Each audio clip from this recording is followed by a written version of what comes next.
అంటే శరీరాన్ని ఆకర్షించేటువంటిది లోకంలో ఉంది. శరీర సంబంధమైన అట్రాక్షన్ లోకంలో ఉంది. ఇది పాపానికి కారణం. 2, కళ్ళకి అట్రాక్షన్ లోకంలో ఉంది. నేత్రాలకి attraction, lust of the eyes. ఇది పాపానికి కారణం. 3, లోకంలో ఏముంది? గర్వం ఉంది, అహంకారం ఉంది, తాము కలిగి ఉన్న వాటిని బట్టి అతిశయం ఉంది మనుషుల్లో. లోకంలో ఉన్నదంతా అబ్బా ఎక్కడ ఎవరు చెప్పలేదండి. లోకంలో ఏముందంటే పక్షులు ఉన్నాయి, జంతువులు ఉన్నాయి, ప్రకృతి ఉంది, అది ఇది ఏం చెప్పిపోతారు. లోకంలో ఏముందంటే ఏం చెప్పాడైనా? శరీరాశ, నేత్రాశ, జీవపడము. అంతే. మనిషి పాపం చేయడానికి ఈ 3 కారణాలు. అంటే ఒక వ్యక్తి పాపి అంటే అపవాది స్వాధీనంలో ఉన్నాడు. అపవాది మనిషి చేత పాపం చేయించి తన స్వాధీనంలో తీసుకున్నాడు. పాపం చేసే ప్రతివాడు అపవాది సంబంధి కదా. అంటే ఇప్పుడు దేవుని పోలిక, దేవుని స్వరూపంలో ఉన్నవాళ్ళు అపవాది స్వాధీనంలోకి వెళ్ళిపోయారు. ఇప్పుడు అపవాది స్వాధీనంలోకి వెళ్ళిపోయిన తర్వాత అపవాది బంధించాడు. ఎలాగా? మాటి మాటికి పాపం చేసేలా. అంటే ఇప్పుడు జైల్లో ఉన్నాడు మాట. మనిషి జైల్లో ఉన్నాడు, అపవాది చెరలో ఉన్నాడు. యేసు ప్రభు ఎందుకు వచ్చాడంటే చెరలో ఉన్న వారిని విడిపించడానికి, పాపము నుండి విడుదల, తర్వాత దుష్టకాలము నుండి విడుదల కలిగించడానికి వచ్చాడు యేసు ప్రభు. ఇప్పుడు జైల్లో ఉన్నవాడు విడుదల కోరుకుంటున్నాడు. అప్పుడు విడిపించడానికి ఎవరైనా సిద్ధమా అంటే, మీ నాన్న జైల్లో ఉన్నాడు, అమ్మ జైల్లో ఉంది, అన్నయ్య జైల్లో ఉన్నాడు, మావయ్య జైల్లో ఉన్నాడు, అందరూ జైల్లోనే ఉన్నారు. అది యేసుప్రభు భూమి మీదకి వచ్చేటప్పుడు పరిస్థితి. అందరూ చెరలోనే ఉన్నారు. ఇంక విడుదల ఎవడెత్తాడు? ఇంకా అలాంటి పరిస్థితుల్లో ప్రభు అయిన యేసుక్రీస్తు వారు విడిపించడానికి ముందుకు వచ్చాడు, అంటే జామీన్ ఇవ్వడానికి. అయితే అప్పుడు ఏం జరగాలి? అప్పుడు విమోచన, క్రయధనం, విమోచించటానికి క్రయధనం చెల్లించి విడుదల చేయాలి. విమోచన క్రయధనముగా తన ప్రాణం ఇచ్చుటకు వచ్చాడు యేసుప్రభు. ఇప్పుడు నువ్వేం కోరుకుంటున్నావు? జైలు నుంచి విడుదల కోరుకుంటున్నావు. ఎందుకు? మళ్ళీ వెళ్ళి జైల్లో కూర్చోడనక? పాపం నుండి విడుదల కోరుకుంటున్నావు. ఎందుకు? మళ్ళీ పాపం చేయడానిక?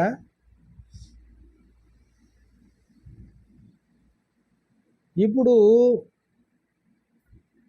లోక మలినాన్ని తప్పించుకుని, లోకం యొక్క మలినాన్ని కడిగేసుకుని పరిశుద్ధంగా ఉండడానికి ఇష్టపడతాను. ఎందుకు? మళ్ళీ పెట్టమే కూర్చోడానిక? ఓకే, ఇది నీ లైన్. అప్పుడు యేసుప్రభు దగ్గరికి వచ్చినప్పుడు మరి ఆయన ప్రాణం ఇస్తాడు. ఎందుకు? డబ్బు చెల్లించి జామీన్ ఇచ్చి తీసుకొస్తాడు. మళ్ళీ నువ్వు వచ్చి మళ్ళీ లోపలికి వెళ్ళిపోవడానిక? అందుకోసం ఆయన ప్రయాసపడతాడా? కాదు. కాబట్టి ఇక్కడ ఒక వ్యక్తి, రక్షించబడుతున్నటువంటి ఒక వ్యక్తి ఇదిగో నశించిపోయే స్థితిలో నుండి రక్షించబడుతున్నాడు. ఇప్పుడు వరదలు ఉన్నాయి, వర్షాలు ఉన్నాయి, ఒకడు కాపాడండి కాపాడండి అని అరుస్తున్నాడు, గోదావరిలో కొట్టుకుపోతున్నాడు. ఇప్పుడు ఎందుకు? ఇప్పుడు ఆడి ఉద్దేశం ఏమై ఉంటుంది?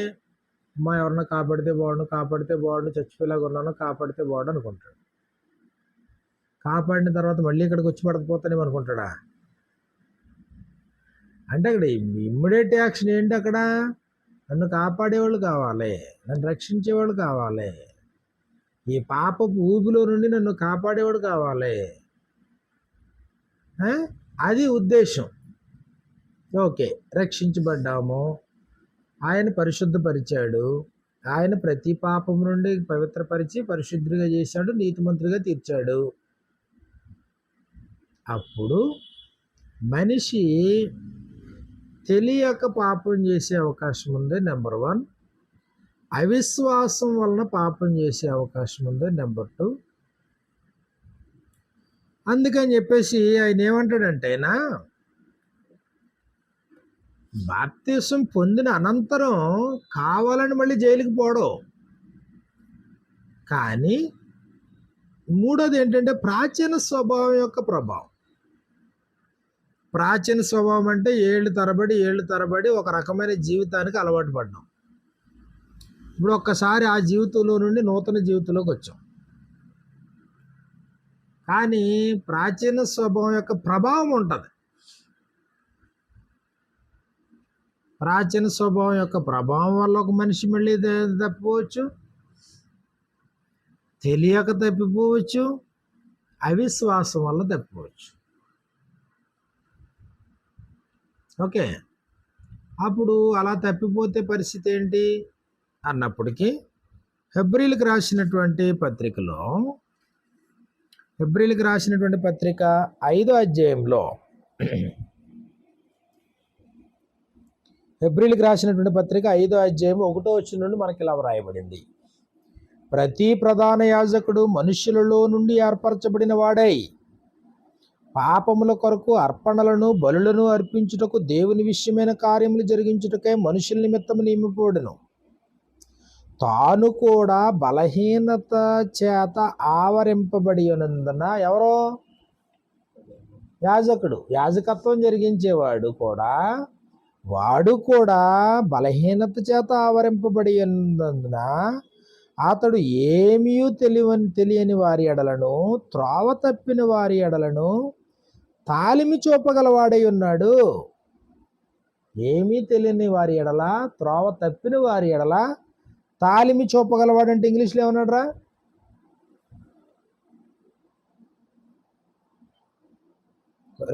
రెండవ వచనంలో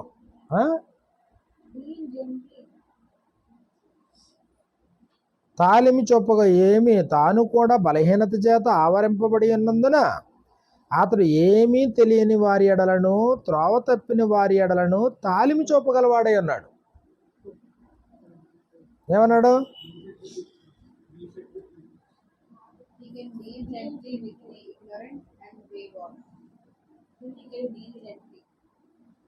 తాలిమి చూపగలవాడు.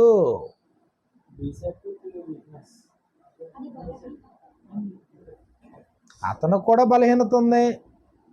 ఎవరికి? భౌతిక సంబంధమైన యాజకుడికి.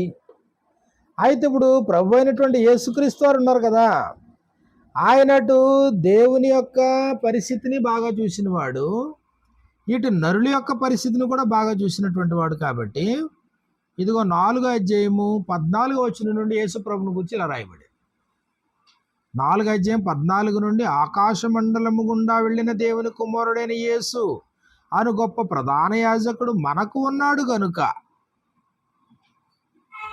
నేడు క్రైస్తవులకి ప్రధాన యాజకుడు ఎవరో?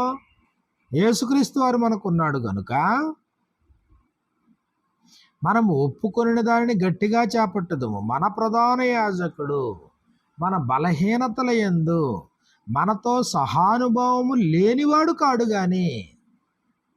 మన ప్రధాన యాజకుడు అంటే ఎవరో? యేసుక్రీస్తు. మన బలహీనతల యందు మనతో సహానుభావము లేనివాడు కాడు గాని సమస్త విషయములలోనూ మనవలనే శోధింపబడినను ఆయన పాపము లేనివాడుగా ఉండెను. అది యేసుప్రభు గొప్పతనం. అంటే ఇప్పుడు ఒక మనిషికి వచ్చేటువంటి శోధనలన్నీ తెలుసు ఆయనకి. యేసుప్రభు వారికి మనిషికి వచ్చే శోధనలన్నీ తెలుసా అంటే తెలుసు. మన బలహీనతలందు మనతో సహానుభావం లేనివాడు కాడు. ఆయన దేహంలో ఉన్నాడు, ఆయన ఆకలి దప్పికతో ఉన్నాడు, ఆయన 33.5 సంవత్సరాలు ఇదే లోకంలో ఇదే మనుషుల మధ్యన జీవితాన్ని జీవించాడు. కాబట్టి ఒక సగటున ఒక మనిషికి ఎన్ని టెన్షన్లు ఉంటాయో, ఎంత ఒత్తిడి ఉంటుందో, సగటున ఒక మనిషి ఎన్ని కోణాల్లో శోధించబడతాడో, అన్ని రకాలుగా యేసు ప్రభు కూడా శోధించబడడంలో అనుభవం ఉంది. కాబట్టి ఇప్పుడు రక్షించబడిన వారికి ఎదురయ్యేటువంటి శోధనలు ఎరగనివాడు కాదైనా యేసు ప్రభు. భౌతిక సంబంధమైనటువంటి ప్రధాన యాజకుడు కూడా, అతను కూడా బలహీనతల చేత ఆవరింపబడి ఉన్నందున ఏమీ తెలియని వారి ఎడల, త్రోవ తప్పిన వారి ఎడల తాలిమి చూపగలవాడు.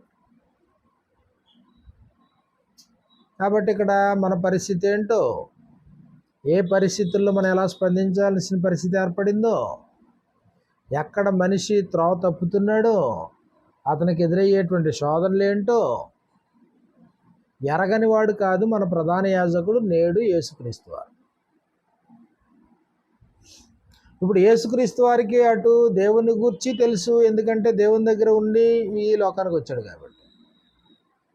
ఇటు మానవుని గూర్చి కూడా సంపూర్ణంగా తెలుసు, ఎందుకు 33.5 సంవత్సరాలు ఈ లోకంలో సాధారణమైన పౌరుడిగా ఈ లోకంలో బ్రతికాడు కాబట్టి ఇప్పుడు అటు దేవునికి ఇటు నరులకి మధ్యలో ప్రధాన యాజకుడుగా ఆయన ఒక మధ్యవర్తిగా యేసుప్రభు ఉన్నారు. నిబంధనకు మధ్యవర్తి యేసుప్రభు. కాబట్టి ఇప్పుడు మనుషులు బలహీనతల చేత ఆవరింపబడినప్పుడు మనుషుల యొక్క బలహీనతను గుర్తించినటువంటి యేసుప్రభు వారు, ఒకవేళ ఈ వ్యక్తి యేసుప్రభుకి కానీ తన విజ్ఞాపన తెలియజేస్తే యేసుప్రభు ఇదిగో దేవునికి దాన్ని తెలియజేస్తాడు, సహాయం చేస్తాడు అన్నాడు. కాబట్టి అక్కడ మనం చూసినప్పుడు 16వ వచనంలో, గనుక మనము కనికరింపబడి సమయోచితమైన సహాయము కొరకు కృప పొందినట్లు ధైర్యముతో కృపాసనమునొద్దకు చేరుదము, ధైర్యంతో కృపాసనమునొద్దకు చేరుదము అన్నాడు. కాబట్టి ఇప్పుడు ఇక్కడ మనం ఏం గుర్తిస్తున్నాం, మనం యేసుప్రభు వారు మనకే సహకారి, సహాయం చేస్తాడు. అయితే ఎలాంటి పరిస్థితుల్లో, ఎలాంటి వారి విషయంలో ఇక్కడ మనం గుర్తించాల్సింది ఏంటంటే, ఇప్పుడు ఒక వ్యక్తి లోకంలో భ్రష్టత్వం ఉంది, భ్రష్టత్వం నుంచి తప్పించుకున్నాడు, క్రీస్తులోకి వచ్చాడు. లోకంలో శ్రమ ఉంది, క్రీస్తునందు దీవెనలు ఉన్నాయి. లోకంలో శ్రమ అన్నాడు, శ్రమ నుంచి బయటపడడానికి దీవెనలోకి వచ్చాడు మనిషి. యోహాను సువార్తలో మనం చూసినప్పుడు, యోహాను సువార్త 16వ అధ్యాయము 33వ వచనంలో మనకి ఇలా వ్రాయబడింది. యోహాను సువార్త 16:33లో, నాయందు మీకు సమాధానము కలుగునట్లు ఈ మాటలు మీతో చెప్తున్నాను, లోకములో మీకు శ్రమ, లోకములో మీకు శ్రమ అన్నాడు. కానీ క్రీస్తునందు ఏముందంట, క్రీస్తునందు పరలోక విషయంలో ఆత్మ సంబంధమైన ప్రతి ఆశీర్వాదం. ఎఫెసీయులకు రాసినటువంటి పత్రిక 1వ అధ్యాయము 3వ వచనంలో, మన ప్రభువుకు మన ప్రభువుకు తండ్రి అయిన దేవుడు స్తుతింపబడుగాక, ఆయన పరలోక విషయంలో ఆత్మ సంబంధమైన ప్రతి ఆశీర్వాదం మనకు అనుగ్రహించాడు. అంటే ఇప్పుడు ముందు లోకం అంటే ఏంటో తెలుసుకో, క్రీస్తునందు ఉండడం అంటే ఏంటో తెలుసుకో. లోకంలో ఉండడం అంటే అర్థం ఏంటి? ఇప్పుడు లోకంలో శ్రమ. ఈ లోకాధికారి ఎవరు? లోకాధికారి సాతాను. లోకంలో నెమ్మది లేదు, ప్రశాంతత లేదు, లోకంలో శ్రమ, క్రీస్తునందు సమాధానం. లోకము అన్నప్పటికీ లోకం 3 మాటల్లో చెప్పేశాడు. మొదటి యోహాను పత్రిక 2వ అధ్యాయం 16వ వచనంలో, మొదటి యోహాను పత్రిక 2వ అధ్యాయం 16వ వచనంలో, లోకంలో ఉన్నదంతా ఇదిగో మనిషి పాపం చేయడానికి ఈ 3 కారణాలు. లోకంలో ఏముంది అంటే శరీరాశ, నేత్రాశ, జీవపుడమ్ము. శరీరాశ, లస్ట్ ఆఫ్ ది ఫ్లష్ అంటే శరీరానికి అట్రాక్షన్స్ ఉన్నాయి, అట్రాక్షన్స్కి నువ్వు బలైపోతే పాపం. 2 కళ్ళకి అట్రాక్షన్స్ ఉన్నాయి కాబట్టి నువ్వు దానికి బలైపోతే అది పాపం. 3 ఇవన్నీ 2 ఎవరికైతే సంతృప్తిగా ఉన్నాయో దాన్ని బట్టి గర్వం, అహంకారం, అతిశయం మనిషికి లోకంలో ఉన్నదే. కాబట్టి లోకం అంటే ఏంటి? ఇంకానే లోకంలో శ్రమ. లోకంలో ఏముందంటే శరీరాశ, నేత్రాశ, జీవపుడమ్ము ఉన్నాయి. లోకంలో ఏముందంటే మలినం ఉందన్నాడు. లోకంలో మలినం. పేతురు రాసినటువంటి 2వ పత్రిక పేతురు రాసినటువంటి 2వ పత్రిక 2వ అధ్యాయము 20వ వచనంలో ప్రభును రక్షకుడైన యేసుక్రీస్తు విషయమైన అనుభవ జ్ఞానము చేత ఈ లోక మాలిన్యమును తప్పించుకొనిన తరువాత, లోకంలో ఏముందంట? మలినమైన దురాశలు ఉన్నాయన్నమాట. లోకంలో మలినం ఉంది. 2వ పేతురు పత్రిక 2వ అధ్యాయము 4వ వచనంలో లోకంలో ఏముందంటే భ్రష్టత్వం ఉందన్నాడు. చెడుతనం, లోకమందున్న భ్రష్టత్వమును. లోకంలో ఏముందంట? భ్రష్టత్వం ఉంది, లోకంలో మాలిన్యం ఉంది, లోకంలో శ్రమ ఉంది. తర్వాత లోకంలో ఏముంది?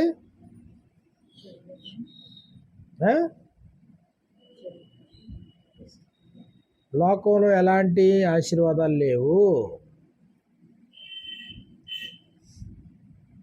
ఇప్పుడు మనిషి లోకం ఈ స్థితిని గుర్తించి ఇది క్షేమకరం కాదని మనిషి అక్కడి నుంచి ఎటువైపు ప్రయాణం చేసాడు? ఇప్పుడు ఆశీర్వాదాలు ఉన్న చోటకు వచ్చాడు. క్రీస్తునందు ఆశీర్వాదాలు, క్రీస్తునందు సమాధానం, క్రీస్తునందు పాప క్షమాపణ, క్రీస్తునందు రక్షణ, క్రీస్తునందు ఇదిగో కడగబడి పరిశుద్ధపరచబడి నీతిమంతులుగా తీర్చబడ్డ. మలినం నుంచి బయటపడ్డమాట. ఆ మలినం నుంచి బయటపడ్డాం. భ్రష్టత్వం, ఈ భ్రష్టత్వాన్ని తప్పించుకుని పరిశుద్ధులుగా తీర్చబడ్డాం. ఓకే, అంటే ఇప్పుడు ఒక మనిషి పరిశుద్ధులు అవుతున్నాడు అంటే ఎందుకు అవుతున్నాడు? మలిన వద్దు, ఇంకా ఆ పెంట మీద వద్దు, ఇంకా ఆ భ్రష్టత్వం జొలిగిపోవద్దు. ఈ లోకం అంటే ఇంకోటి ఏం చెప్పుకున్నావు? శరీరాశ, నేత్రాశ, జీవపడము, ఇది వద్దు. అప్పుడు క్రీస్తులో బ్రతుకుదాం, ఉన్న వాటితో తృప్తిగా ఉందాం, దేవుడు ఏది అనుగ్రహిస్తే దాన్ని ఆనందిద్దాం. కాబట్టి స్వాభావికమైనటువంటి కోరికల్ని దేవుడు చూపించిన పరిష్కారం ద్వారా దాన్ని సంతృప్తిపరుచుకుందాం. మనిషి లైన్లోకి వచ్చాడు. సంఘమునకు వెలుపటి వారు వేరు, సంఘము లోపల ఉన్నవారు వేరు.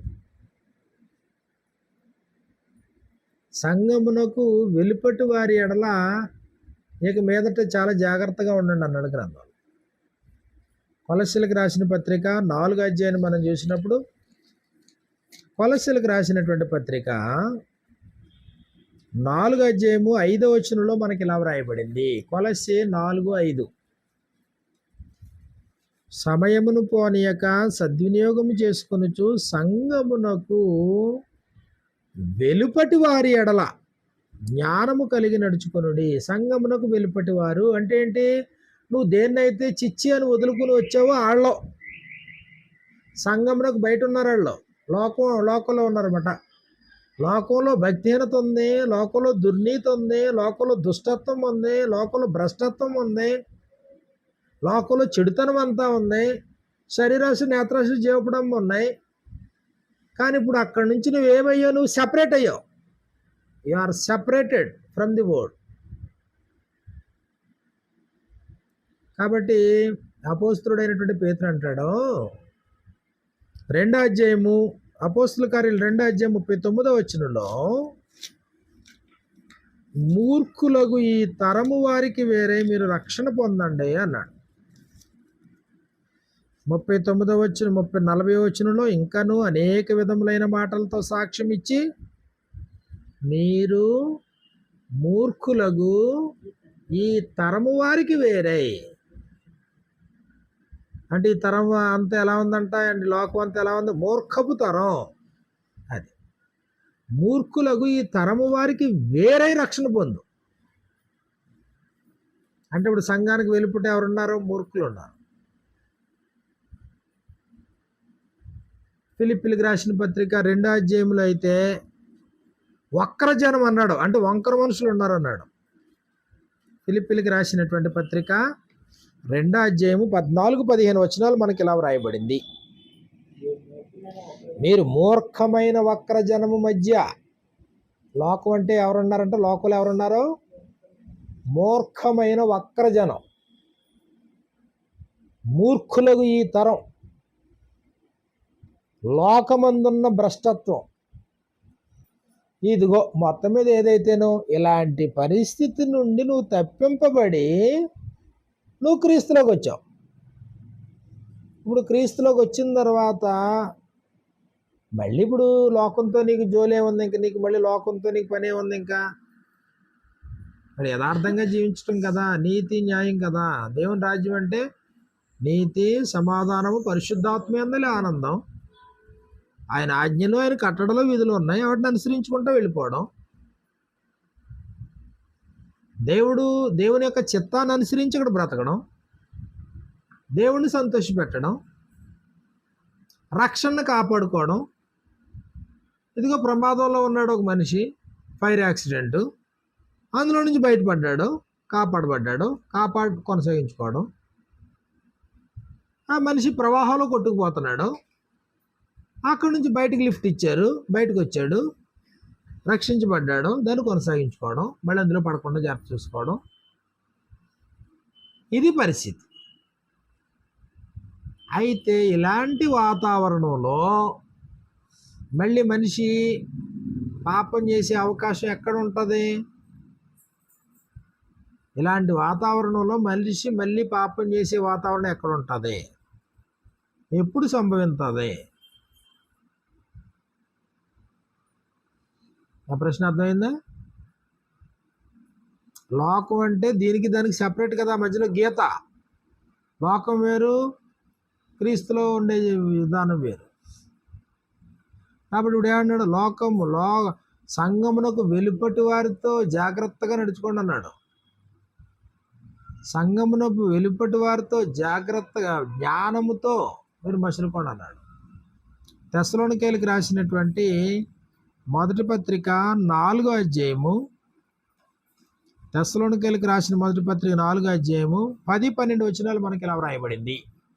మొదటి తెస్సలోనికే 4వ అధ్యాయము 10-12 వచనాల్లో, మాసిదోనియా అంతటా ఉన్న సహోదరులందరినీ మీరు ప్రేమించున్నారు. సహోదరులారా, మీరు ప్రేమ యందు మరి ఎక్కువగా అభివృద్ధి చెందుతుండవలననియు సంఘమునకు వెలుపటి వారి ఎడల మర్యాదగా నడుచుకొనుచు.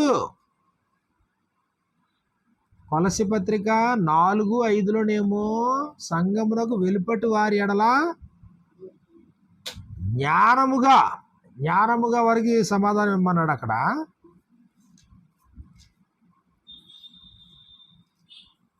అక్కడ ఏం రాయబడిందంటే జ్ఞానము కలిగి నడుచుకోమన్నాడు. సంఘమునకు వెలుపటి వారి ఎడల ఎలాగా?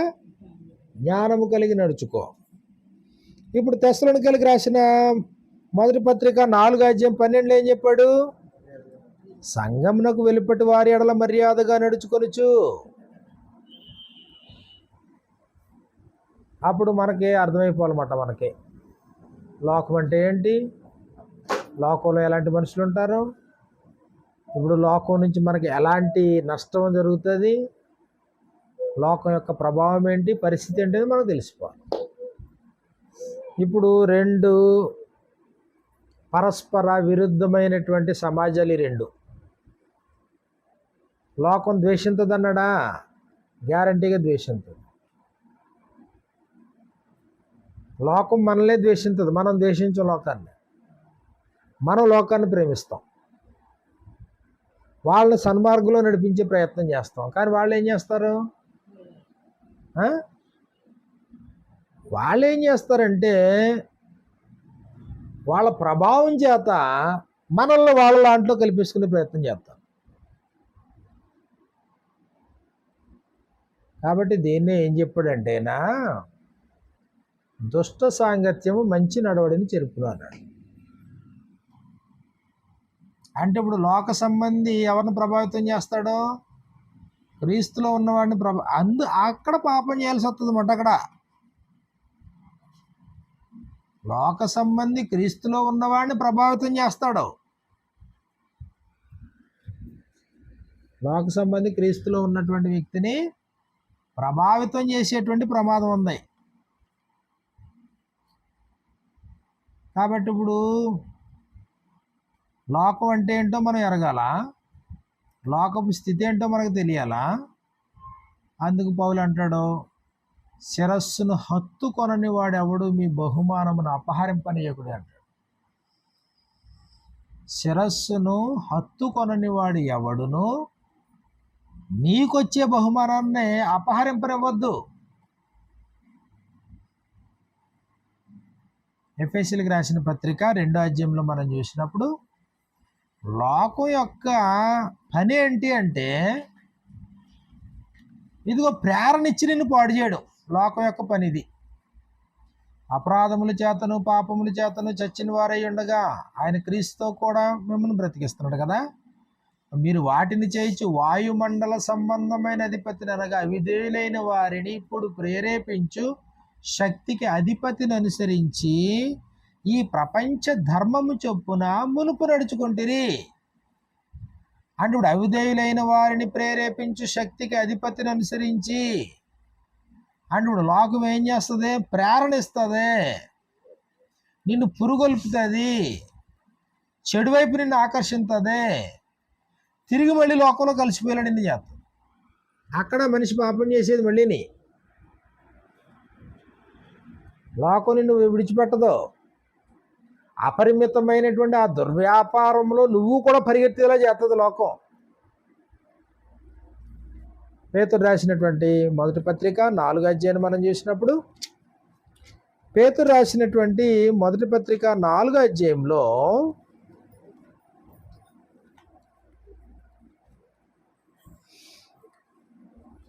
4వ అధ్యాయము 2వ వచనం నుండి మనకి ఇలా రాయబడింది. మొదటి పేతురు 4:2 నుంచి 4 వచనాల్లో, అట్టి మనస్సును ఆయుధముగా ధరించుకొనుడి, శరీర విషయంలో శ్రమపడిన వాడు శరీరమందు జీవించి మిగిలిన కాలము ఇక మీదట మనుజాశలను అనుసరించి నడుచుకొనక.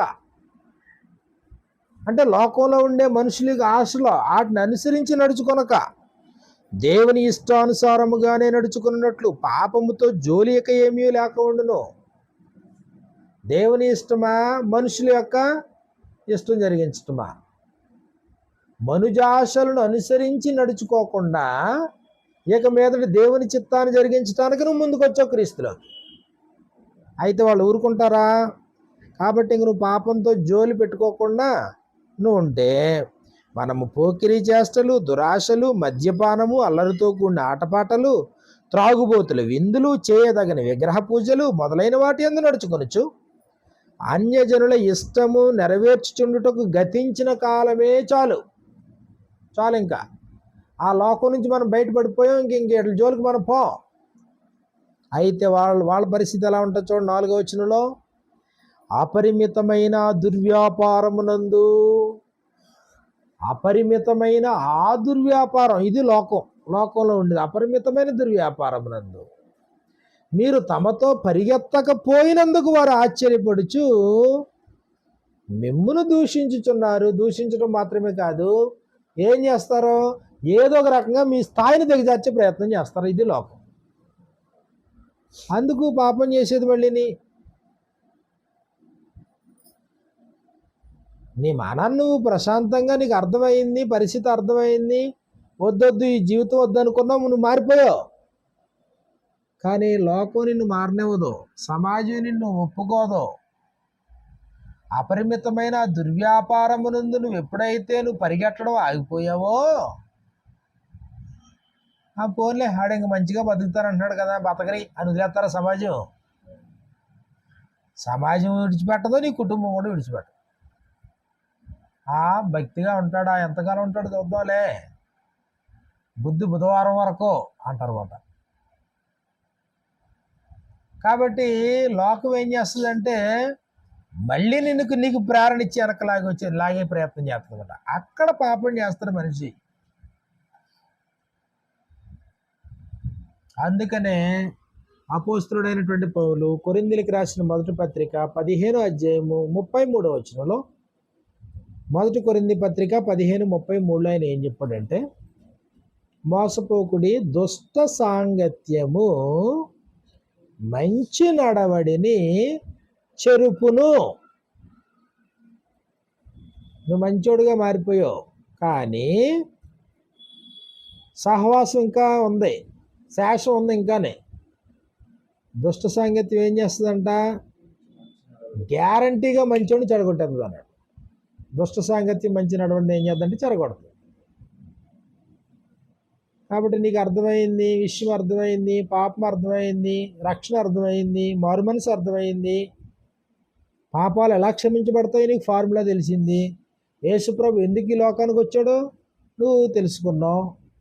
ఇదిగో ఆయన యందలి విశ్వాసం వలన బాప్తిసం పొందితే రక్షించబడుతున్నావు అనే సంగతి నీకు అర్థమైంది.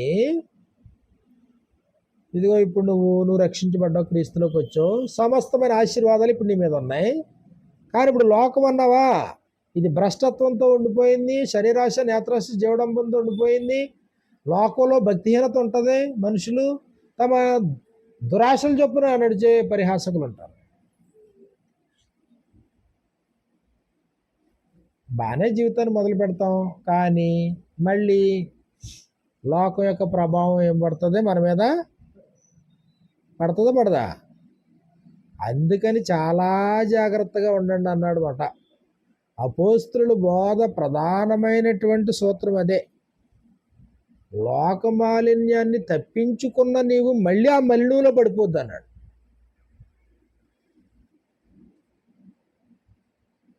లోకమాలిన్యాన్ని తప్పించుకున్న నీవు మళ్ళీ ఆ మలినంలో పడిపోవద్దు. పడితే ఎలాగుంటుందంటే కడగబడిన పంది బురదలో పొరినట్టు ఉంటుందని చెప్పాడు. కడగబడిన పంది బురదలో పొరినట్లుగా అన్నప్పుడు నాకు డౌట్ వచ్చింది, అసలు పందులను కడుగుతారా? పందులను కడుగుతారా? అనుభవం లేని వాళ్ళు అనద్దు, అనుభవం వాళ్ళు అన్న చెప్పండి కొద్దిగా, చిన్నప్పటి నుంచి చూసిన వాళ్ళు. పిల్లకాయలకి మీకేం తెలీదు, పందులు కడుగుతారా చెప్పు, ఏమన్నా తెలితే. తినే ముందు కడుగుతారా? పందులు మేపుకునేవాళ్ళు రా, పూర్తి తినేవాళ్ళు కాదు. పందులు కడుగుతారా? పందులు కడుగుతారా? కడుగుతారా? పోనీ కడిగితే పోనేమో అది శుభ్రంగా ఉంటుందా? అది మళ్ళీ పొదలో పొలుతుంది, దాన్ని కడగడం దాన్ని. కడగబడిన పంది బురదలో మళ్ళుటకు అన్నాడు మాట దాన్ని. ఒకవేళ వానరు, ఒకవేళ మన అన్నబాయి లాంటి అయ్యండి, ఒకవేళ దాన్ని శుభ్రంగా షైనీగా కడుగుతున్నాడు అనుకోండి, మళ్ళీ అది వెళ్ళి ఎక్కడికి పడుతుంది? మళ్ళీ వెళ్ళేది ఇంకెందుకు కడగడం, ఎందుకు ఇంకా 2 రోజులు కడిగి వదిలేస్తాడు మాట. దాన్ని కడిగినా ఉపయోగం లేదు. అది అంటే మలినములో పడకుండా కాపాడుకో. అందుకే సంఘమునకు వెలుపటి వారి ఎడల జ్ఞానంగా నడుచుకో, సంఘమునకు వెలుపటి వారి ఎడల మర్యాదగా నడుచుకో, సంఘమునకు వెలుపటి వారి యొక్క ప్రభావం నీ మీద లేకుండా చూసుకో. ఏమైనా ఉంటే నీ ప్రభావం వాళ్ళ మీద ఉండాలి తప్ప వాళ్ళ నిన్ను డామినేట్ చేసి వాళ్ళ ప్రభావం నీకు అంటించకూడదు. కానీ జనరల్గా ఏం జరుగుతుంది, నువ్వు లోకాన్ని చూసి ఇన్స్పైర్ అవుతావు. నువ్వు ఫ్యాషన్ నేర్చుకోవాలంటే ఎక్కడ నేర్చుకుంటావు? లోకంలో ఉండే మనుషులు చూసి నువ్వు ఫ్యాషన్ నేర్చుకుంటావు. అంటే లోకంలో ఉండే వాళ్ళని చూసి నువ్వు వేరెత్తిపోతామాట. ఇక్కడ వాళ్ళు ఈ బట్టలు వేసుకున్నారు, వాళ్ళు ఈ నగలు చేయించుకున్నారు, వాళ్ళు ఈ ఇల్లు కట్టుకున్నారు, వాళ్ళు ఈ కారు కొనుక్కున్నారు, వాళ్ళు ఈ బంగ్లా చేసుకున్నారు, లేదా వాళ్ళు ఇలా చేసుకున్నారు, వీళ్ళు ఇలా చేసుకున్నారు. లోకంలో ఉన్నవాళ్ళు కాబట్టి అదే చేస్తారు వాళ్ళు. లోకంలో ఏముంది? శరీరాశ నేత్రాశ జీవపడమ్మో. ఒక పెళ్లి చూడు, పేరంటం చూడు, ఏ చూడు అదే కనబడుతుంది అందులోని.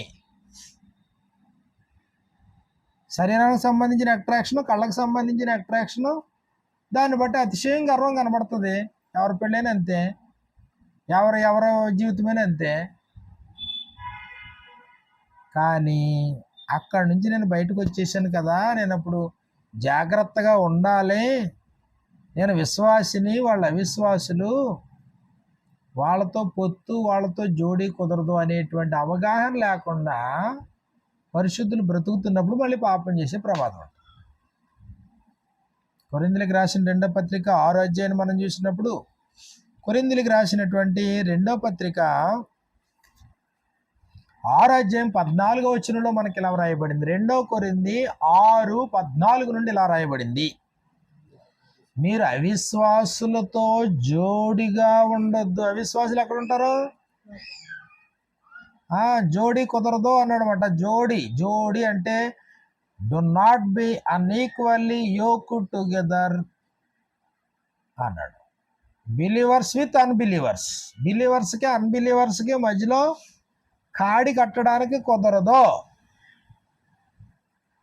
కడితే 2 ఎద్దులు కడతారు, లేదా 2 దున్నపోతులు కడతారు, లేదా 2 మేకపిల్లలు కడతారు, 2 గాడిదలు కడతారు. అంతే తప్ప ఒక గాడిదకి ఒక గుర్రానికి కడతారా? కట్టరు. ఒక ఆవుని తీసుకొచ్చి లేకపోతే ఒక గేదెని తీసుకొచ్చి కడతారా? బండి కడతారా? కట్టరు. కాబట్టి ఇప్పుడు ఆయన ఏమంటాడంటే, మీరు అవిశ్వాసులతో జోడి కట్టొద్దు.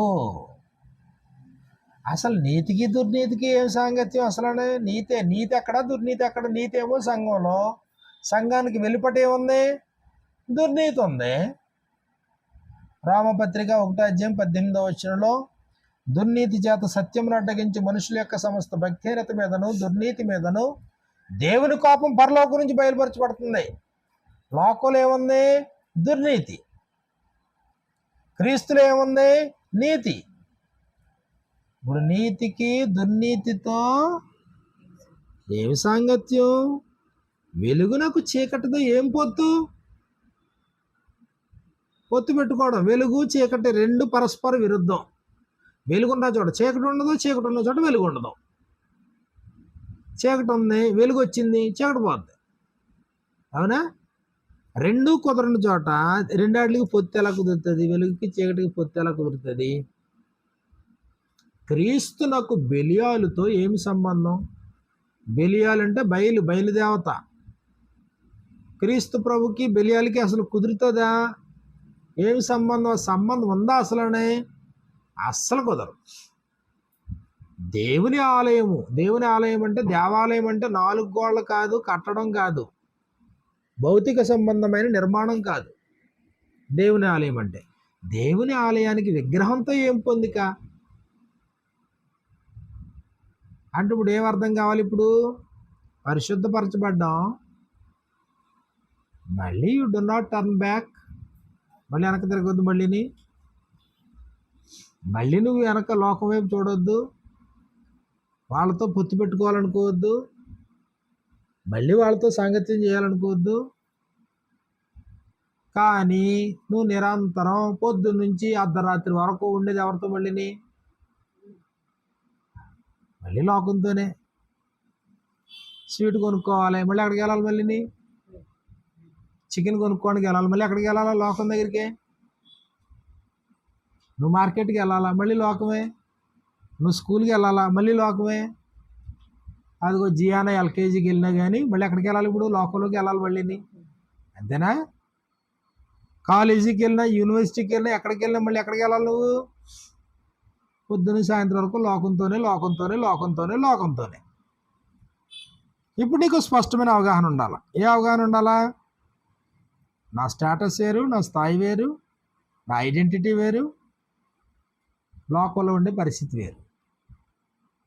కాబట్టి I'm separate from them. Separate అయ్యాను నేను, దాంట్లో నుంచి సెపరేటెడ్. ఇప్పుడు క్రీస్తులో ఉన్నవాడు హై స్థాయిలో ఉన్నాడా? సంఘానికి వెలుపట ఉన్నవాడు హై స్థాయిలో ఉన్నాడా? క్రీస్తులో ఉన్నవాడు హై స్థాయిలో ఉన్నాడు.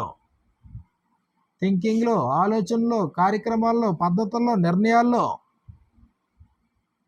లోకంలో ఉన్నవాడు ఇంకా అంత పరిణితులు. అది నీకు తెలియాలి. నీకు ఏమైనా నేర్పిస్తే నీ ప్రభావం వాడి మీద పడాలి, కానీ వాళ్ళ ప్రభావం నీ మీద పడకూడదు.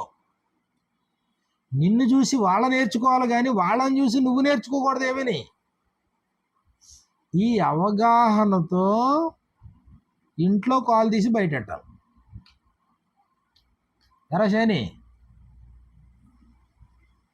కాలేజీ వాళ్ళు ఎలా ఉండొచ్చు వాళ్ళందరూనే. వాళ్ళని చూసి మనం ఇన్స్పైర్ అవ్వడం కాదు, మనల్ని చూసి వాళ్ళు ఇన్స్పైర్ అవ్వాలా. కాబట్టి ఒక మనిషి మళ్ళీ పాపం చేయడానికి ఎక్కడ సోర్స్ ఉంది? దేన్నైతే చిచ్చి అనుకుని మనం వదిలి మనం అడుగు పెట్టామో మళ్ళీ దాని దగ్గర నుండే నీకు థ్రెట్టింగ్ ఉంది. నీకు అది దానివల్లనే నీకు ప్రమాదం ఉంది.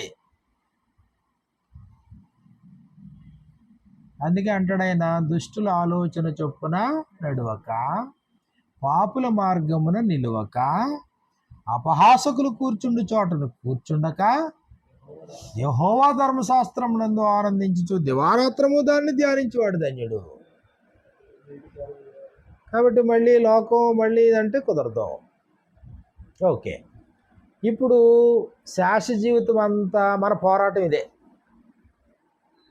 ఎందుకంటే నువ్వు స్కూల్కి వెళ్ళినా, ఉద్యోగం చేసినా, ప్రైవేట్ ఉద్యోగమైనా, వ్యాపారమైనా, గవర్నమెంట్ ఉద్యోగమైనా, 365 రోజులు 24 గంటలు 7 రోజులు మళ్ళీ నువ్వు ఉండేది ఎక్కడ? అదే పెంట మీద నువ్వు బతకాలి లోకంలో.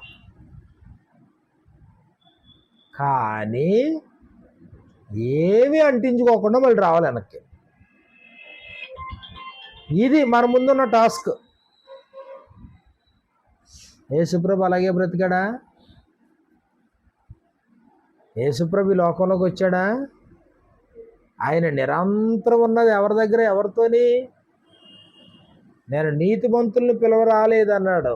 ఎవరి కోసం వచ్చానన్నాడు యేసుప్రభు? పాపుల కోసం వచ్చానన్నాడు ఆయన. యేసుప్రభు ఎందుకు వచ్చాడు అంటే, ఇదిగో అందరూ సణుక్కున్నారు. పాపి అయిన మనిషి దగ్గర బస్ చేయడానికి వెళ్తున్నాడు ఏంటి? పాపి దగ్గరికి వెళ్ళి భోజనం చేస్తున్నాడు ఏంటి?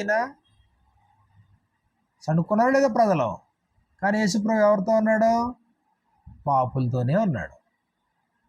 కానీ ఏమాత్రమైన పాపాన్ని అంటించుకున్నాడా? ఈయన ప్రభావం వాళ్ళ మీద పడిందే తప్ప వాళ్ళ ప్రభావం చేత ఈయన ఎక్కడైనా 1 ఇంచు దిగాడా? యేసుప్రభు.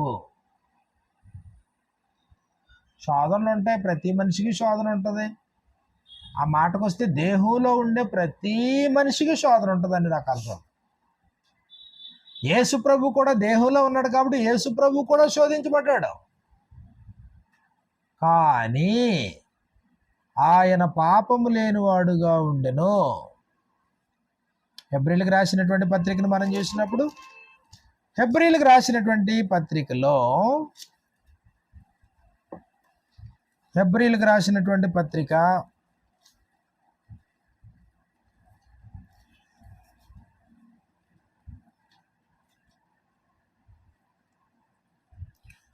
4:15 మనకి ఎలా వ్రాయబడింది? హెబ్రీ 4:15, మన ప్రధాన యాజకుడు మన బలహీనతల యందు మనతో సహానుభావం లేనివాడు కాడు గాని సమస్త విషయములలోనూ మన వలనే శోధింపబడినను ఆయన పాపము లేనివాడుగా ఉండెను. పాపుల మధ్యలో తిరిగా పాపాత్మురాలైన స్త్రీలతో మహాడు. ఇదిగో పాపి అయినటువంటి జక్కయ్య ఇంటికి వెళ్ళావు, పాపాత్మురాలైన స్త్రీ వచ్చి ఇదిగో నీ పాదాలు కడుగుతుంది అంటే పాపులతోనే ఉన్నాడంట యేసుప్రభు 33 ఏళ్ళు. పాపం చేశాడా? కాబట్టి నువ్వు ఏ ఉద్యోగం చేసుకున్నా, ఏ వ్యాపారం చేసుకున్నా, ఏ కూలి పని చేసుకున్నా, లేకపోతే నువ్వు ఏ ప్రైవేట్ ఉద్యోగం చేసుకున్నా, ఎలాంటి కాలేజీలో నువ్వు చదివినా నీకు తెలియాలి, నీ ఐడెంటిటీ నీకు తెలియాలి, నీ ప్రత్యేకత నీకు తెలియాలి.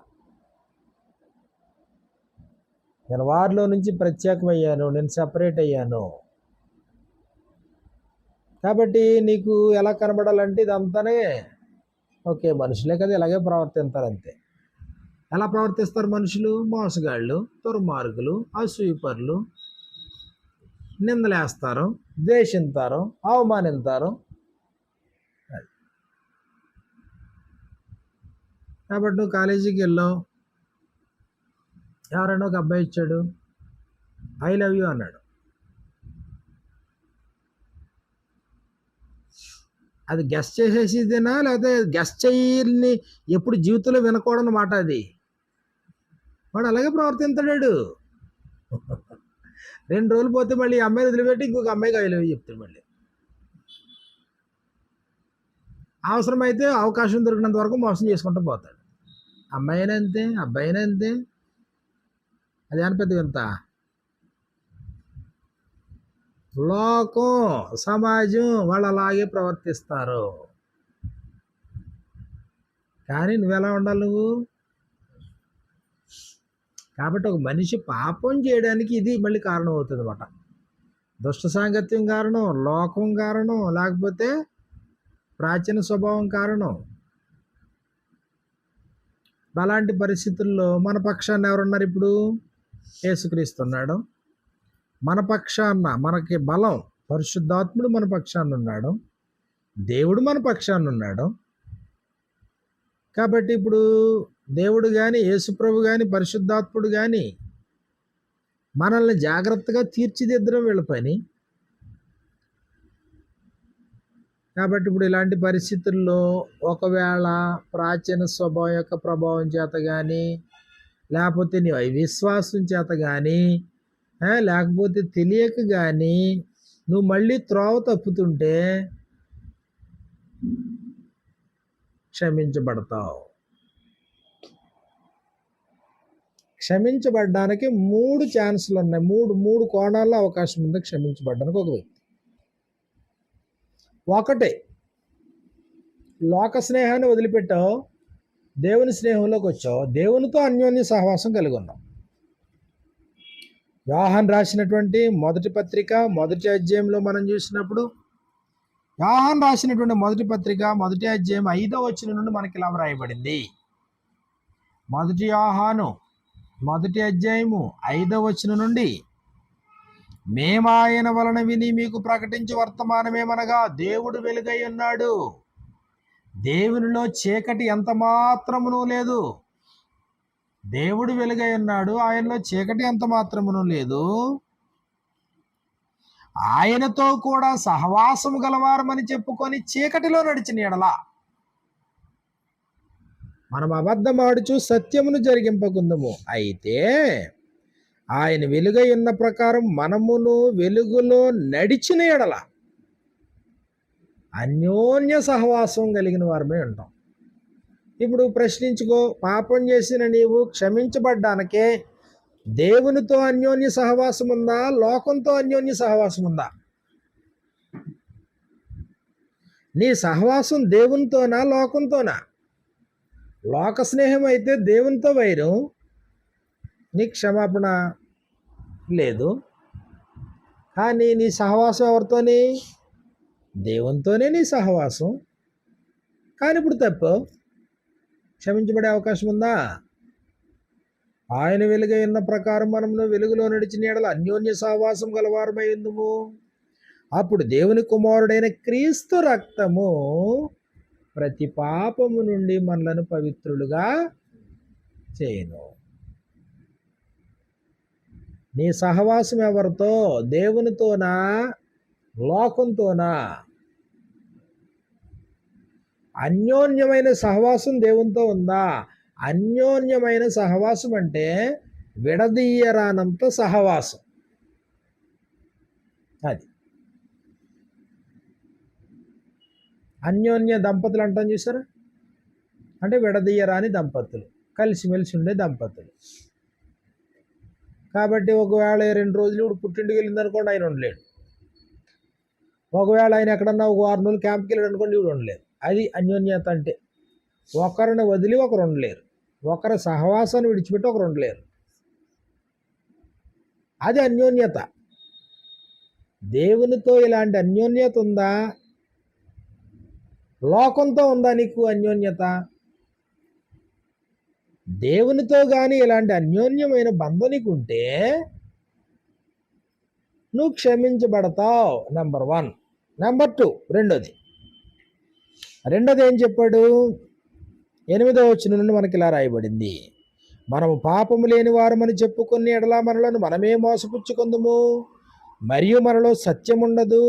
మనము మన పాపములను మనము ఒప్పుకొని ఎడల, రెండోది ఒప్పుకోవడం. ఒకటి అన్యోన్య సహవాసము, రెండు నీ పాపాన్ని నువ్వు ఒప్పుకోవడం.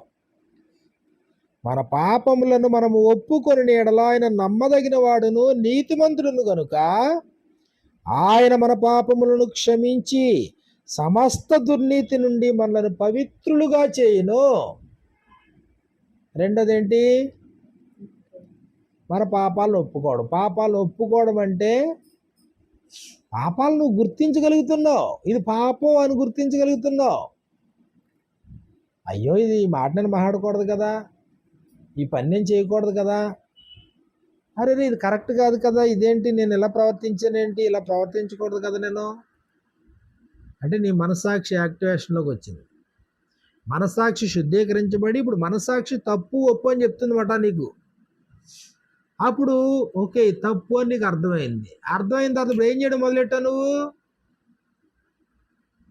నీ తండ్రి దగ్గర ఒప్పుకుంటున్నావు, అయ్యా తప్పు అయిపోయింది, పొరపాటు అయిపోయింది నాయన, నేను ఎలా మాట్లాడి ఉండకూడదు, నేను ఎలా ఆలోచించి ఉండకూడదు, పొరపాటు జరిగింది తండ్రి, ఇదిగో నేను నా పాపాన్ని నీ ముందు ఒప్పుకుంటున్నాను, క్షమించు.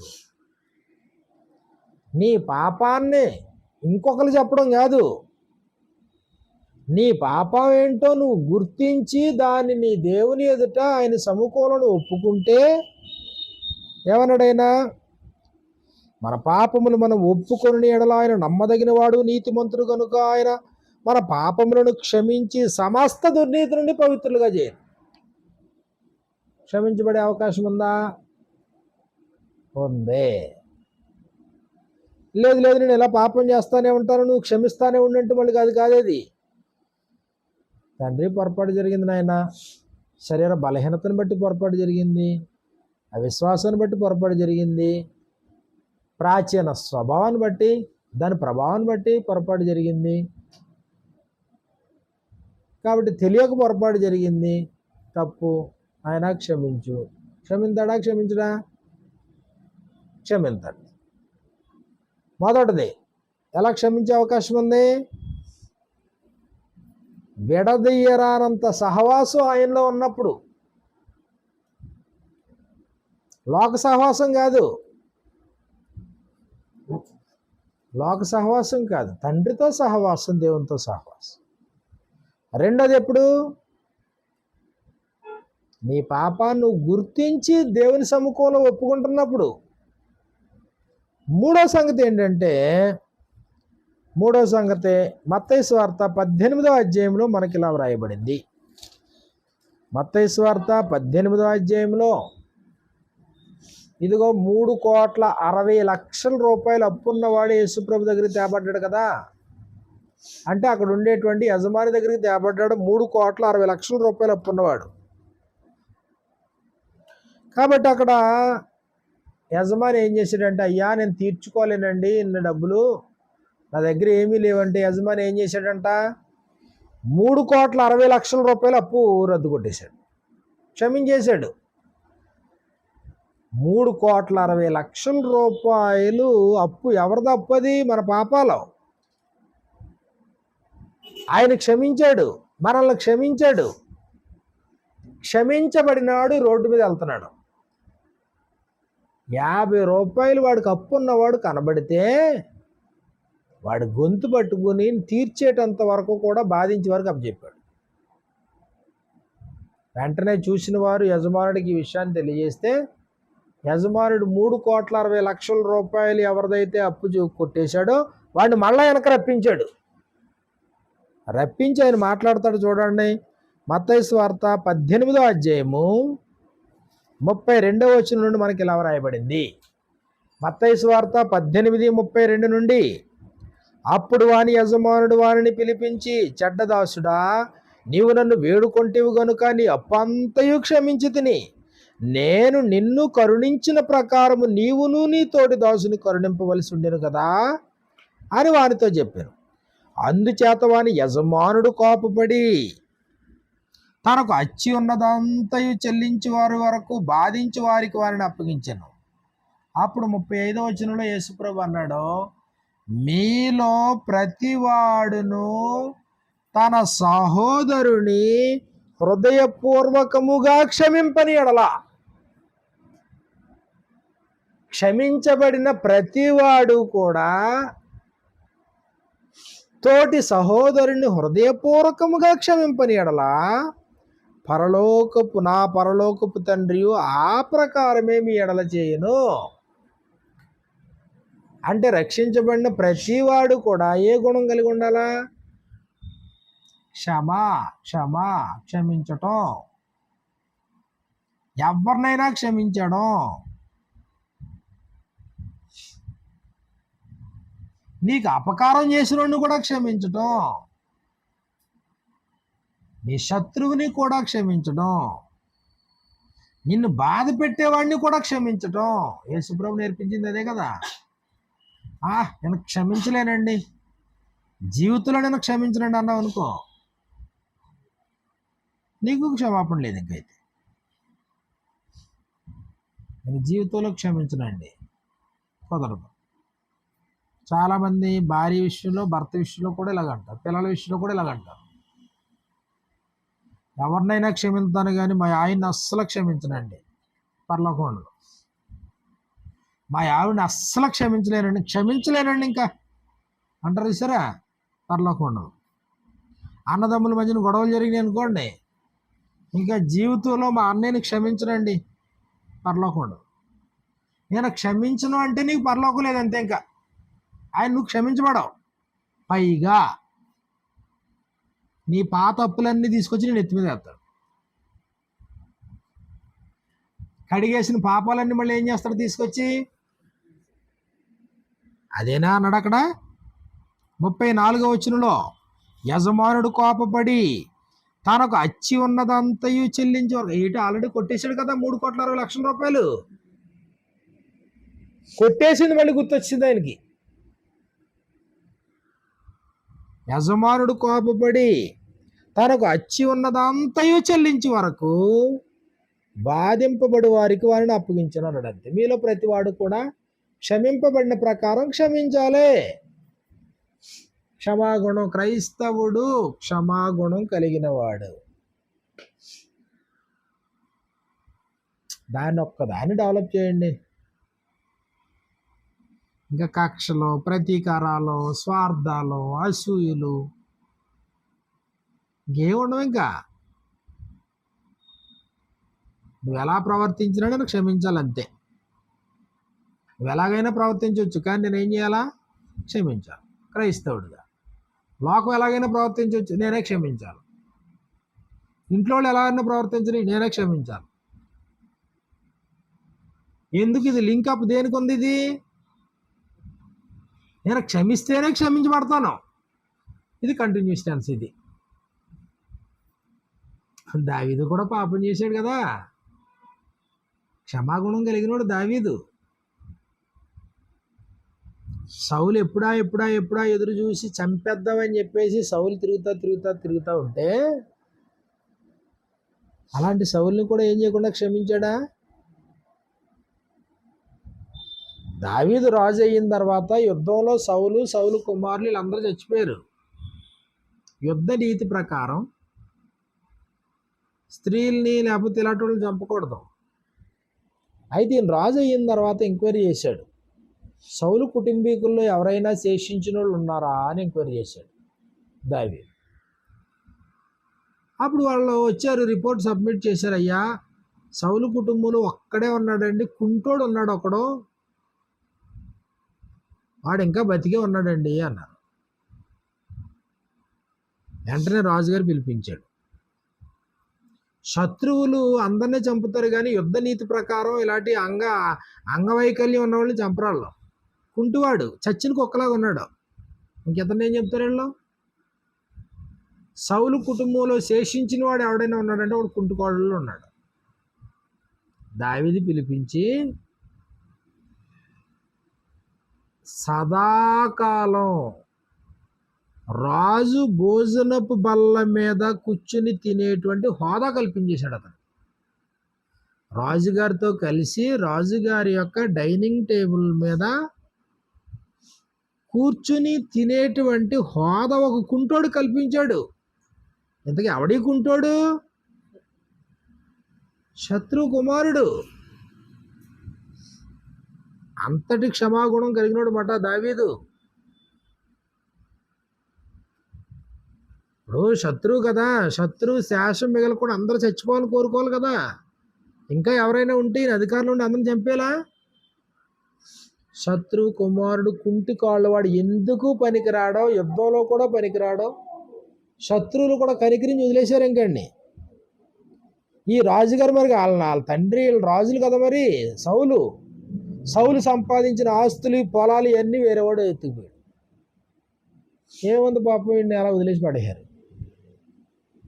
దావీదు ఎంక్వైరీ చేసి మళ్ళీ ఆ కుంటికాలు అని రప్పించి అతనికి ఆ తండ్రి పొలాలు స్వాత్యంగా వచ్చి అన్నీ ఇతనికి వచ్చేలా చేసి, అంత గిఫ్ట్లు ఇచ్చి పంపించలేదు. సదాకాలము రాజు యొక్క భోజనపు బల్ల మీద రాజుతో కూర్చుని తినే అవకాశాన్ని కల్పించాడు దావీదు. నువ్వు క్షమించడం వల్ల క్షమించబడతావు. అది అందుకే సూర్యుడు అస్తమించే వరకు కోపం నిల్చుండొద్దు అన్నాడు. కోపం సుఖనివాసం చేయకూడదు ఎవరికైనా. సూర్యుడు అస్తమించేలోగా కోపం ఆవిరైపోవాల. కోపపడినా పాపం చేయొద్దన్నాడు. కోపంలో కొట్టానండి, కోపంలో తిట్టేశానండి, కోపంలో చంపేశానండి అంటారా, వద్దు. కోపంలో పాపం చేయొద్దు. సూర్యుడు అస్తమించేలోగా నీ కోపం నిల్చుండొద్దు. క్రోధం వద్దు, అల్లరి వద్దు, కోపం, ఆగ్రహం, దుష్టత్వం వదిలేసే అన్నాడు. కాబట్టి లోకమును విడిచిపెట్టి ప్రభువులోకి వచ్చిన వాడు క్షమించబడే అవకాశం ఉందా? ఉంది. అది లేకపోతే అసలు ఒక్కడు ఉండడు భూమి మీద. అయితే దానికి కండిషన్స్ ఉన్నాయన్నమాట. నీకు ఏం తెలియాలా? లోకం అంటే ఏంటో తెలియాలా, క్రీస్తులు ఏమన్నో ఏంటో తెలియాలా, ఎవరితో పొత్తు పెట్టుకోవాలో, ఎవరితో సాంగత్యం చేయాలో, ఎవరితో మనం వీమందాలో, లేకపోతే ఎవరితో జోడిగా ఉండాలో, ఇది మనకు తెలియాలి. మనకి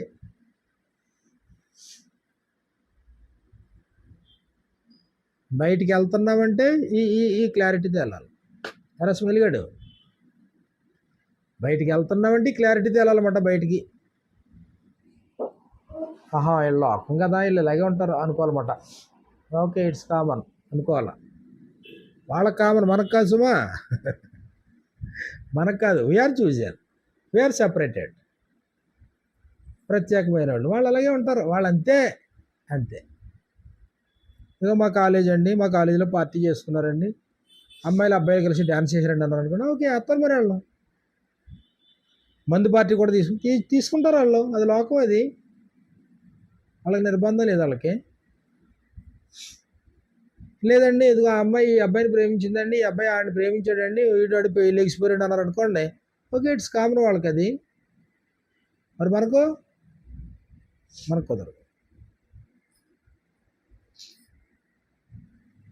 కాబట్టి పొరపాటున ఎవరన్నా వచ్చి నీ ముందే వచ్చి ఐ లవ్ యూ అన్నారు అనుకోండి, నేను పెళ్లి చేసుకుంటే నిన్నే పెళ్లి చేసుకుంటా అన్నారు అనుకోండి, ఇంకో మాట ఏదైనా ఉంటే చెప్పు, పొత్తు కుదరదు, జోడి కుదిరితలేదు. అర్థమవుతుందా? కుదిరితలేదు అసలండి. నీతికి దుర్నీతితో సాంగత్యం ఏంటి? అలాగని చెప్పేసి నేను లోకంలో వెళ్ళి ఎవరితో మాట్లాడను, ఎవరు పలకరించినా నేను పలకరించను. నీ లైను నా లైను వేరన్నావు అనుకోండి, ఆవిడ పరిస్థితి ఏంటి? ఆవిడు నువ్వు ప్రమోషన్ తీసుకుని పైకి పోవచ్చు. ఇంక నువ్వు భూమి మీద బతకాల్సిన పని లేదన్నాడు ఆయనే అన్నాడు. అవునా? కాబట్టి నువ్వు సమాజంలో ఉన్నావు, పలకరింతావు, మాట్లాడతావు, హేతువాటికి ప్రతివానికి సాత్వికంతో భయంతో సమాధానం చెప్తావు. ప్రతివానికి అలాగూ ప్రత్యుత్తరం వలన అది నువ్వు ఎరిగి ఉంటావు నువ్వు. కానీ నీ హద్దులు నీకుంటాయి, నీ పరిధులు నీకుంటాయి. ఎంతవరకు అంతవరకే. లోక సంబంధులతో థిక్ రిలేషన్ ఎక్కడ ఉండదు. అది లోక సంబంధాలతో అంతా థిక్ బాండేజ్ ఏమి ఉండదు. ఎందుకు? వాళ్ళు ఎలా అయినా స్పందించవచ్చు, ఎప్పుడైనా మారిపోవచ్చు వాళ్ళు. ఆడిన మాట తప్పడం వాళ్ళకి కామన్. నీకో మాట అవునంటే అవును, కాదంటే కాదు. ఇది నీది లైన్, నీ లైను. వాళ్ళ లైన్ ఏంటి? మాట ఎందుకు తప్పడం వాళ్ళ లైను. నీదేంటి? అబద్ధాలు మాట్లాడకూడదు, నిజమే మాట్లాడాలి. వాడికేంటి? సమయాన్ని బట్టి ఇళ్ళ తిప్పెత్తడం నాలిక. ఇంత తేడా. నువ్వు ఖచ్చితంగా నిక్కచ్చిగా ఉంటావు, నువ్వు వాడు ఉండడు. ఈజీగా మోసం చేస్తాడు, ఈజీగా మోసం చేస్తాడు. కాబట్టి దీనికి దానికి అంత వ్యత్యాసం ఉందన్నమాట. ఇప్పుడు నువ్వు ఏ చోట అడుగుపెట్టినా నీకు ఈ క్లారిటీ ఉండాలి నీకు. ఓహో, మనుషులు ఇలాగ ఉంటారు, సమాజం ఇలాగ ఉంటారు. చాలా సందర్భాల్లో ఒక మాట అంటారు, క్రైస్తవులు చాలా అమాయకంగా ఉంటారండి, వీళ్ళకి లోకం తెలియదండి, వీళ్ళకి బైబిల్ దక్క లోకం తెలియదండి అంటారు. చాలా పొరపాటు అది. బైబిల్ తెలిస్తే లోకం అంతా బాగా తెలుస్తుంది. బైబిల్ తెలిస్తే లోకం స్పష్టంగా అర్థమవుతుంది.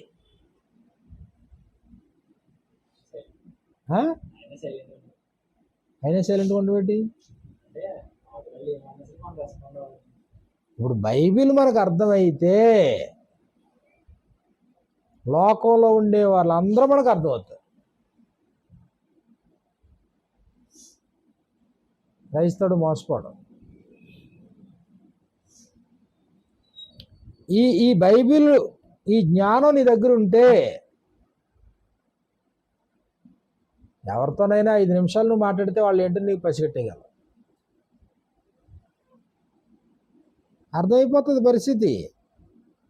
వాడి భక్తి ఏంటో, భయభక్తులు ఏంటో, వాళ్ళ జీవితం ఏంటో, వాళ్ళ పరిస్థితి ఏంటో అర్థమవుతుంది నీకు.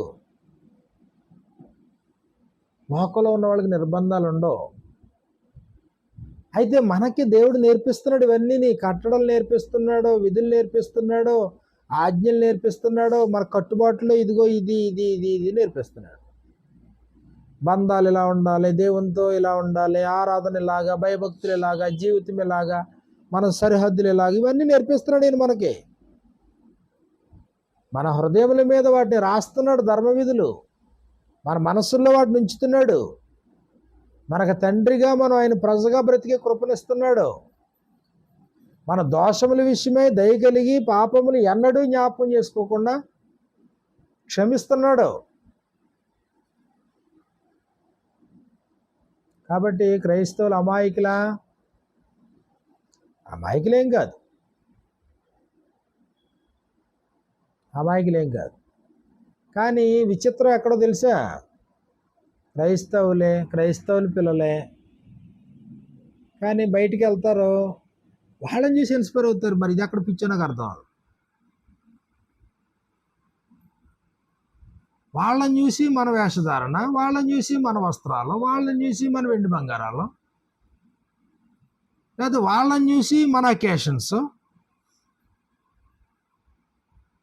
వాళ్ళ శిరస్సును హత్తుకొని వాళ్ళు వాళ్ళందరూనే.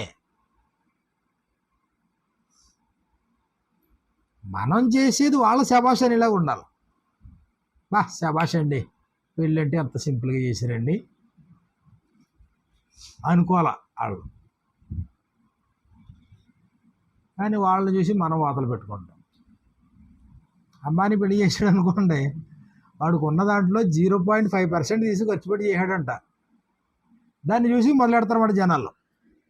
అప్పు చేసి పప్పు కూడా చేయడానికి, అప్పులు చేసుకుని తగలేసుకోవడానికి, జీవితకాలం దీన్ని ఖర్చు పెట్టుకోవడానికి.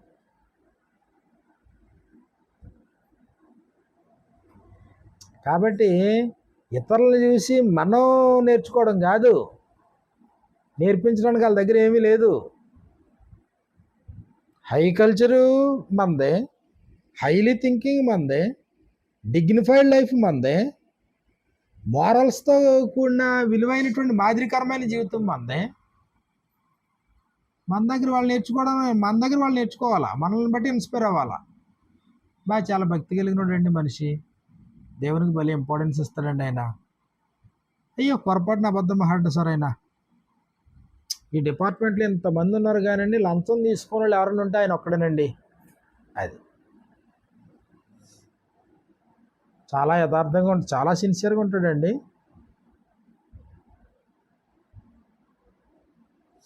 మనల్ని బట్టి వాళ్ళు ఇన్స్పైర్ అవ్వాలి తప్ప వాళ్ళని బట్టి మనం ఇన్స్పైర్ అవ్వకూడదు, వాళ్ళని బట్టి మనం నేర్చుకోకూడదు. సాధారణంగా ఈ ప్రభావం పడిపోతుందా? ఏమి లేదు. మన పిల్లలు 4 రోజులు మన వాతావరణం తప్పి ఇంకో చోట ఉన్నారంటే ఆ ప్రభావం పడిపోద్ది అంతే. పడకూడదు, ఎట్టి పరిస్థితుల్లో పడకూడదు. ఈ కాలేజీ కాదని ఆ కాలేజీ, ఆ కాలేజీ కాదని ఇది, ఇది కాదని అది, ఎన్ని కాలేజీలు తిరిగినా ఏ ప్రభావం నీ మీద పడకూడదు. ఎన్ని ప్రాంతాలు నువ్వు తిరిగినా ఏ ప్రాంతం యొక్క ప్రభావం నీ మీద పడకూడదు. నీ మీద దేవుని ప్రభావం ఉండాలి, క్రీస్తు ప్రభావం ఉండాలి, క్రీస్తును ప్రచురించాల. కాబట్టి నీ ద్వారా క్రీస్తు మహింపరచబడాల. కాబట్టి పాపాలు క్షమించబడతాయి. క్షమించబడడానికి దేవుడు ఏర్పాట్లు చేశాడు. అయితే అది ఎవరికది? నీతిగా, న్యాయంగా, యథార్థంగా కొనసాగాలనుకునేవాడికి. అయితే ఇక్కడ ఒక విషయం, కీలకమైన విషయం, పాపం ఎంత ప్రమాదకరమైందంటే యోహాను సువార్త 8వ అధ్యాయము 34వ వచనంలో మనకి ఇలా రాయబడింది. యోహాను 8:34లో పాపము చేయు ప్రతివాడు పాపమునకు దాసుడు అన్నాడు. పాపం చేసే ప్రతివాడు పాపానికి బానిస అయిపోతాడు. ఇది ప్రమాదం. పాపానికి బానిస అంటే ఇప్పుడు యజమాని ఎవరెక్కడ? యజమాని పాపం అయింది. ఈ యజమానికి నువ్వేమయ్యావు? నువ్వు సర్వెంట్ అయ్యావు. పాపం ఏం చెప్తే చేయాలి మీదట. ఇప్పుడు లంచాలు ఉన్నాయనుకోండి, లంచాలు తీసుకుని ఏ అధికారి అయినా లేదు ఇంతకాలం తీసుకున్నాను కదా, ఇంక ఒక్క నెల తీసుకుంటాను, ఇంకా తర్వాత కంప్లీట్గా మానేద్దాం అని ఎవడని అనుకుంటాడా? ఏదో ఒక రోజు దొరికిపోతాడని తెలుసు, ఏదో ఒక రోజు అవమానం చెందుతాడని తెలుసు, కానీ ఎప్పుడు వరకు దాన్ని కొనసాగిస్తాడు అంటే ఇంక మానలేడు దాన్ని. అది పాయింట్ ఇక్కడ. ఇప్పుడు సరదాగానే సిగరెట్ మొదలెడతారు ఎవరన్నా, సరదాగానే మందు మొదలు పెడతారు ఎవరన్నా. పుట్టుకతోనే ఎవడ బాటిల్ పట్టుకుని రాడు. ఫ్రెండ్స్ కూడా చిన్న డ్రాప్, చిన్నది రా సార్ చూడరా అంటారు మాట. కానీ ఇది మొదలెట్టిన తర్వాత వీడు బానిస అయిపోతాడో, పాపం ఏమో యజమాని అయిపోతుంది. యజమాని ఏం చెప్తుంది ఏం వినాలా? చివరికి ప్రాణమైనా కోల్పోవడానికి రెడీ అవుతాడు, కానీ అలవాటు మానుకోడు. అది పాపంలో ఉన్న బలం. అది అందుకు నెవర్ రిపీట్స్ అన్నమాట పాపం విషయంలో. దొంగతనమైన అంతే, పరుల సొమ్మును ఆశించడమైనా అంతే, వ్యభిచారమైన అంతే, లేకపోతే ఏదైనా అంతే. పాపానికి సంబంధించింది. పాపము అనేది నిన్ను బానిసగా మార్చేస్తుంది. నిన్ను ఆడి అంత బతుకునోడైనా కుక్కలాగా అయిపోతాడండి. అది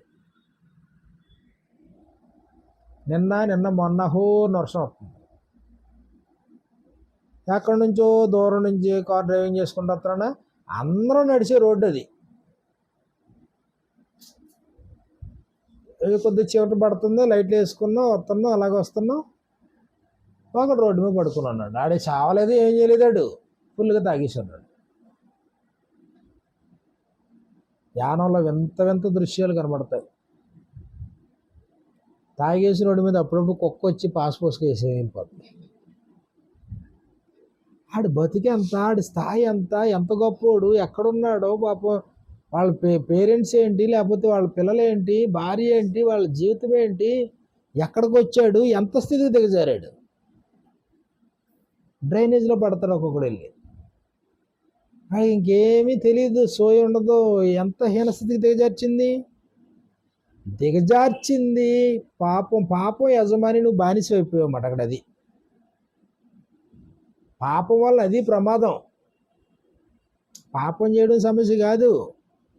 పాపము చేయు ప్రతివాడు పాపమునకు దాసుడు అన్నాడన్నమాట. దానికి బానిసగా మారిపోతావు నువ్వు. లేదు అది నా కంట్రోల్లో పెట్టుకుంటాను ఆ కంట్రోల్లో ఉండదు. అది దానికి నువ్వు అలవాటు పడిపోతావు. అది నీకు వ్యసనంగా మారిపోతుంది. పాపం నీ యజమానుడై కూర్చుంటుంది. ఒక పాపం అయితే ఒక యజమానుడు, 10 పాపాలు అయితే 10 యజమానులు. అప్పుడు నీ షెడ్యూల్ మొత్తం ఎవరు డిసైడ్ చేస్తారు? నీ 24 గంటల షెడ్యూల్ డిసైడ్ చేసేది పాపం. ఒక్కో పాపం ఒక్కో షెడ్యూల్ డిసైడ్ చేస్తావు. నీవు నీ అదుపులో ఉండవు, నువ్వు నీ కంట్రోల్లో ఉండవు, నీ టైం నీ స్వాధీనంలో ఉండదు, నీ డబ్బు నీ స్వాధీనంలో ఉండదు. పాపం ఆడింతా ఉంటుంది బట్ నేను అలాగలాగలాగా ఆడింతా ఉంటుంది. పాపం చేసే ప్రతివాడు పాపానికి దోషం. అది పాపం యొక్క ప్రభావం, అది పాపం యొక్క ఫలితం. అది ఇది ఎక్కువ నష్టం చేస్తుంది అన్నమాట.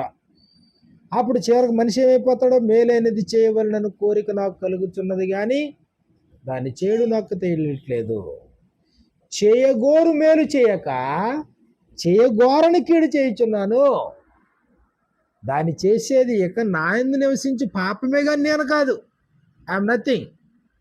ఎవరు ఆడింతున్నారు నా చేత? పాపం నా చేత ఆడింతుంది. పాపం నా చేత ఇది ఇలాంటి పనులు చేయింతుంది. అయ్యో ఇటు మరణమునకు లోనకు నా శరీరము నుండి నన్ను ఎవడు విడిపించును? విడిపించడానికే యేసుప్రభు వచ్చాడు. అందుకే పాపము చేసేవాడు పాపానికి బానిస అవ్వకుండా ఉండడానికే ఇదిగో రెన్యువల్ ప్రోగ్రాం దేవుడు పెట్టాడు. అన్యోన్య సహవాసాలు ఆయనతో కలిసి అన్యోన్యంగా నువ్వు నడుస్తుంటే, నీ పాపాలను ఒప్పుకుంటుంటుంటే, నువ్వు క్షమించబడిన ప్రకారం నువ్వు క్షమిస్తూ ఉంటే ఆయన నిన్ను క్షమిస్తాడు. కాబట్టి ఎప్పటికప్పుడే మనసాక్షి శుద్ధి అవుతుంది. ఎప్పటికప్పుడే నువ్వు ప్రశాంతత, నెమ్మది, శాంతిని పొందుతావు, సమాధాన పడతావు దేవునితో. ఏ రాత్రి నీ ప్రాణం వదిలేసినా ఇబ్బంది లేదు. దేవుని దగ్గర ఉంటాం, శాశ్వతమైనటువంటి ఆనందంలో ఉంటాం. లేదు ఇవన్నీ pending pending pending pending pending pending pending పెరిగింది అనుకోండి, చివరికి నువ్వు దీనికి దాసుడు అయిపోతావు, దీనికి బానిస అయిపోతావు, దేవునికి దూరం అయిపోతావు, నీ ఇంటికి దూరం అయిపోతావు, నీ బిడ్డలకు దూరం అయిపోతావు. నీ చుట్టూ ఉన్న సమాజంలోని చెడ్డ పేరే వాటి దేవుని దగ్గర చెడ్డ పేరే. అలాంటి దుస్థితిలోకి మనం దిగజారుకోవాలి. అర్థమైందా ప్రశ్నకి సమాధానం? కాబట్టి పాపాలు క్షమించబడతాయా? గ్యారంటీగా క్షమించబడతాయి. ఏ ఏ పరిస్థితుల్లో, ఏ ఏ కండిషన్లో, ఎలాంటి సందర్భంలో అనేది మనం జాగ్రత్తగా పరిశీలించాలి. ఓకే, అందరికీ